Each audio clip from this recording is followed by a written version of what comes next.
Dear brothers and sisters, I welcome you all to hear and see this video message.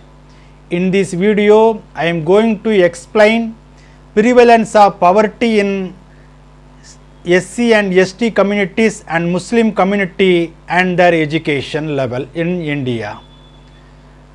This article I wrote on 25th May 2020, and already I sent my suggestion to our union government through citizens portal mygovernment.in. Content for this video I given in the description, you can go through and study. Contrary to certain groups, specifically those under scheduled caste and scheduled tribes, Muslim communities suffer from exclusion in the poverty debates. Census showed that ST and SC Muslims make up a large proportion of India's poor. The government's programs for the groups tend to be executed not as strongly and also tends to progress very slowly. Also, ST and SC also suffer from displacement, caste-based violence and discrimination in educational and employment, and Muslims suffered by religious violation. According to the United Nations Development Program and the Oxford Poverty and Human Development Initiative's Global Multidimensional Poverty Index 2018, every second person belonging to the scheduled tribals and every third person belongs to the scheduled caste remains poor. Similarly, every third Muslim is multidimensionally poor, as are 2 in 5 children under the age of 10. The report covered 640 districts across the country and compared data over a 10-year period between 2005 and 6 and 2015 and 16. The report found that 50% of all tribals in the country are poor, as are 33% of Dalits and 33% of Muslims. Multidimensional poverty defined as poor not only on the basis of income but on the indicators such as nutrition, health, education, living standards and assets. The report shows India still has the largest number of people living in multidimensional poverty in the world at 364 million, or around 27% of the country's population. Of these, as many as 34% are children. Moreover, 8.6% of the country's population lives in the severe poverty. In contrast, the report found that so-called upper caste fare far better on the MBI scale. Only 15% of the upper caste are poor. Indian Muslim men born to fathers in the bottom of the socio-economic distribution are just as likely to stay in the bottom today as they were in the 1950s, as per research paper submitted by World Bank scholars. While Muslim disadvantage has been widely noted, including by the well-published Federal SHR Report 2006, there are few policies in place to protect them, and there has not been an effective political mobilization in their interest. Muslims have also been frequent targets of discrimination and even violence. 195 million residents, India has more Muslims than any other country in the world except for Indonesia and Pakistan, and this minority group is growing. The 2001 census found the Muslim population in India has increased almost 200% in 40 years from 1961 to 2001. While the rest of the country population grew, it did so at a slower rate, 134% for all of India's during the same 4 decades, including Muslim Indians. The annual growth rate for the Muslim population during that time was 2.7%, higher than the national average of 2.1%. Abject poverty is partially to blame for low levels of education among Muslim Indians. According to a 2006 report titled Social, Economic and Educational Status of Muslim Community of India, chaired by Justice Rajendra Sachar and produced for Indian Prime Minister Manmohan Singh. The report calls education a grave concern for the country's Muslim community. Not only the lower levels of education received, but the low quality of such education. More disadvantaged education system in states such as West Bengal, Bihar, Uttar Pradesh and Assam.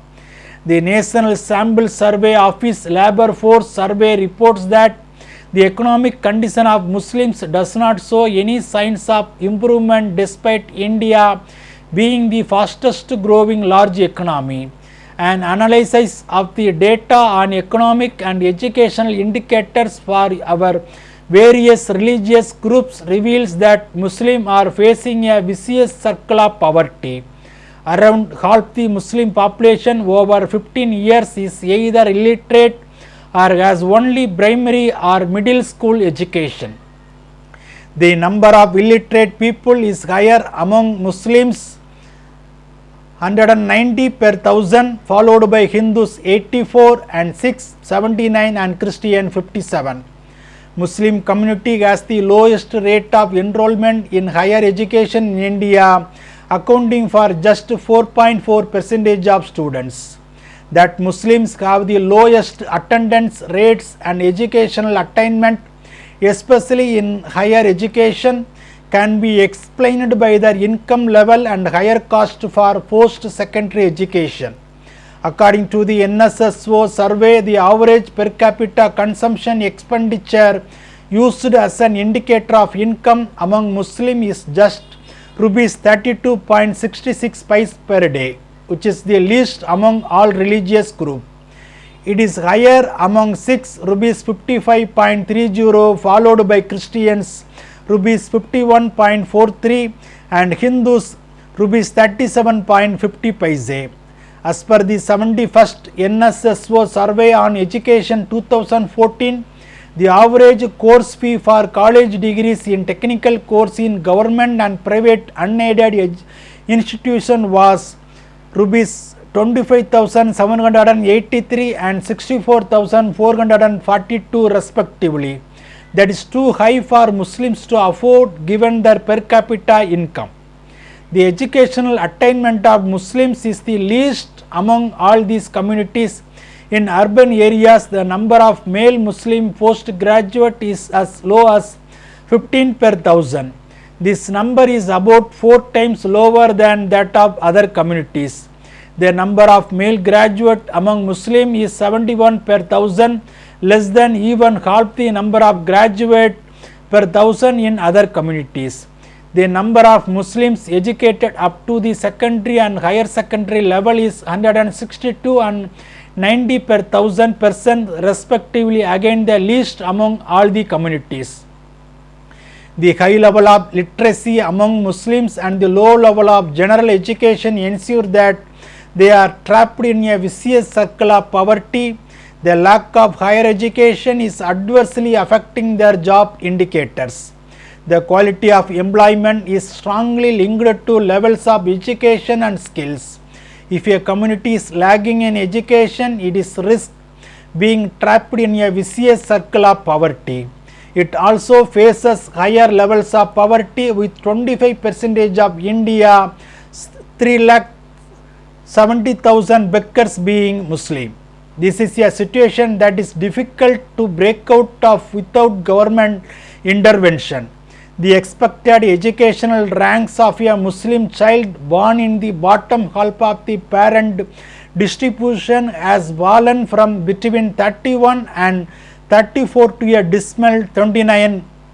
Muslims have considerably worse upward mobility today than both scheduled caste 37.4% to 37.8% and scheduled tribe 32% to 32.7%. Higher caste groups have experienced constant high upward mobility over time. Further, in worker population ratio among urban males, the number of Muslims employed in regular jobs is only 288 per thousand employed persons, while the corresponding figure among urban Muslim female is merely 249, which is the lowest among all other communities. Education is essential to lifting a population out of poverty. The country needs an educated workforce to fill the skilled jobs created as India's economy grows. Because Muslim Indians are at an educational disadvantage in a country where achieved levels of education are generally low, it is important states tailor efforts to improve the opportunities and access to education for their Muslim communities. Increased educational attainment for Muslim women has the additional benefit of reducing the fertility rate, thereby increasing opportunities for economic development, mitigating health risk for women and children, and improving quality of life, particularly for women. Though low literacy among Muslim community leads to poverty, the central and state governments could take concerned steps to help Indian Muslims escape this vicious circle of poverty and give minimum income support to poorest Muslims and SC and ST brethren in India. Bible says in Deuteronomy chapter 15 verses 7 to 11, if among you one of your brothers Muslims and SC and ST should become poor in any of your towns within your land India that the Lord your God is giving you, you shall not harden your heart or shut your hand against your poor brother, but you shall open your hand to him and lend him sufficient for his need, whatever it may be, education or financial support like minimum income support. Take care lest there be an unworthy thought in your heart and you say, the seventh year, the year of release is near, and your eye look grudgingly on your poor brother, and you give him nothing. He cried to the Lord against you, and you will be guilty of sin. Therefore, will always be poor in the land. That is why I command you to ready to help your brothers or sister, SC and ST and Muslim. Give to the poor in your land who need help. Also in Leviticus chapter 25 verse 35, if anyone from your own country, that is India, becomes too poor, that is SC and ST Muslim, to support themselves, you must let them live with you like a visitor.